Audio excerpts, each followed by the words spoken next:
আগামীকাল রাজ্যে দ্বিতীয় দফা নির্বাচন আর দ্বিতীয় দফা নির্বাচনের আগে ফের একবার তালিকা প্রকাশ করল নির্বাচন কমিশন। ট্রাইব্যুনালে দ্বিতীয় নিষ্পত্তির তালিকা প্রকাশ করল কমিশন। 1468 জনের নাম যুক্ত হয়েছে এই তালিকায়, বাদ পড়েছে 6 জনের নাম, জানালো নির্বাচন কমিশন। সুপ্রিম নির্দেশে ট্রাইব্যুনালের শেষ সময়সীমায় 27 এপ্রিল ছিল এবং 27 তারিখ পর্যন্ত যাদের নামের নিষ্পত্তি হয়েছে তারা 29 তারিখে ভোট দিতে পারবেন।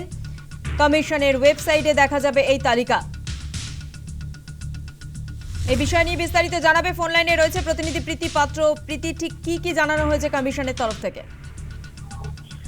একেবারে দেখো, সুপ্রিম কোর্টের নির্দেশ মতো 27 তারিখ পর্যন্ত কিন্তু যে দ্বিতীয় দফা ট্রাইব্যুনালে তার যতজনের নিষ্পত্তি হবে তারা ভোট দিতে পারবেন দ্বিতীয় দফা, এমনটাই কিন্তু জানানো হয়েছিল। এবং নির্বাচন কমিশনের পক্ষ থেকে ইতিমধ্যে যেটা জানা যাচ্ছে 1488 জনের কিন্তু নাম যুক্ত হয়েছে এবং 6 জনের কিন্তু নাম বাদ পড়েছে। প্রথম দেখায় দেখা গিয়েছিল ট্রাইব্যুনালের ক্ষেত্রে 139 জনের নাম কিন্তু যুক্ত হয়েছিল, তবে দ্বিতীয় দফায় কিন্তু সেই সংখ্যাটা বেড়েছে। ইতিমধ্যে যেটা নির্বাচন কমিশন সূত্রে জানা যাচ্ছে 1488 জনের কিন্তু নাম যুক্ত হয়েছে।